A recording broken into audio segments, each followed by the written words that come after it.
लेकिन जब हम लोग वहाँ मौके पर पहुँचे तो मैंने डीएम साहब से बात की। डीएम साहब ने कहा कि मेरी व्यवस्था सर हम लोगों को आप लोगों को सूचना दिए हैं, लेकिन यहाँ डीआरएम जो वाराणसी है इनके द्वारा जो प्रोटोकॉल बनाया गया है केवल 4 माननीय लोगों को बैठाने का है।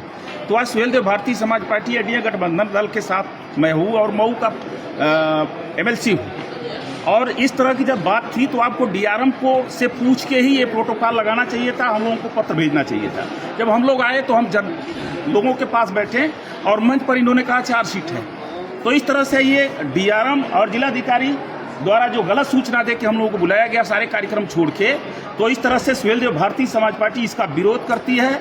और यदि ऐसे प्रशासन के लोग ऐसे डीआरएम ऐसा करते हैं तो डीआरएम के खिलाफ भी कार्रवाई होनी चाहिए कि यदि हमको पत्र नहीं भेजना चाहिए कि नहीं आपको उद्घाटन में आना है, यदि आपने पत्र भेजा तो उसका क्रियान्वयन करना चाहिए मंच पर। हम अकेले एमएलसी अपने दल के हूँ, पूरे प्रदेश में एनडीए के साथ हूँ।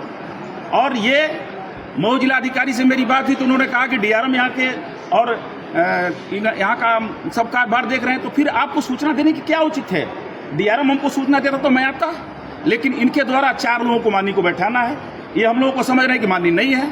तो हम आपके माध्यम से चाहता हूँ पूछना कि जब हम उत्तर प्रदेश सरकार में शामिल हैं और इस तरह की हरकत यहाँ वाराणसी का डीआरएम कर रहा है, तो हम लोगों को जिला के तरफ से सूचना क्यों दी गई, हम लोगों को पत्र क्यों भेजा गया?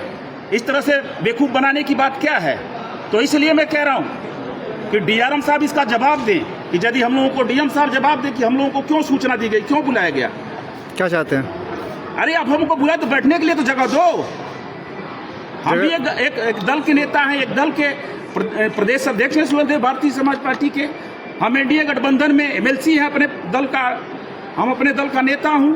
और इस तरह की घटना चाहे वो डीएम हो चाहे डीआरएम हो, दोनों लोगों ने गलत किया है, इसकी जांच होनी चाहिए। मैं आपके सोशल मीडिया के माध्यम से चाहता हूं, आपके प्रिंट मीडिया इलेक्ट्रॉनिक मीडिया के माध्यम से चाहता हूं कि डीएम साहब से मैंने बात की, डीएम साहब ने कहा डीआरएम देख रहे हैं, तो आपको हमको क्यों पत्र भेजा भाई बुलाने के लिए कि आप भी अब शामिल हो जाइए? सुभाषपा विरोध कर रही है। हम इसका विरोध करते हैं, इसलिए विरोध करते हैं, ट्रेन चलाने का विरोध नहीं करते हैं, लेकिन इनकी व्यवस्था का विरोध करते हैं। व्यवस्था का इसलिए विरोध करते हैं कि हमको आपने पत्र भेजा तो हमको जगह आप कहाँ दे रहे हैं? आप कह रहे हैं कि 4 लोगों का केवल यहाँ है मंच पर, तो फिर हमको सूचना आपने क्यों दिया भाई? ठीक, तो आप घर जा रहे हैं या हम घर जा रहे हैं, अपने काम से, पार्टी के काम से जा रहे हैं। क्यों हम जाए भाई वहाँ बैठने? जनता में बैठने के लिए आए हैं, हम आम जनता तो है नहीं, हम ही माननीय हैं और सरकार सत्ता में है। और ये इस व्यवस्था का हम विरोध करते हैं, डीआरएम की जो व्यवस्था है इस व्यवस्था का विरोध करते हैं। हम कहते हैं आपके माध्यम से कि यदि हमको बुलाना है, चाहे किसी माननीय को बुलाना है, तो आप जगह दो, नहीं जगह दोगे तो खैरियत नहीं है। इसके बाद हम लोग बगैर सूचना बगैर व्यवस्था के यदि आप सूचना देते हो तो हमको बैठने को भी जगह दो। यह नहीं कि हम जाएंगे जनता के साथ बैठने। यहाँ हम जनपद का एमएलसी हूँ, अकेला एमएलसी हूँ, और ये लोग कह रहे हैं कि वहाँ दीर्घा के बाहर बैठिए। क्यों बैठे भाई?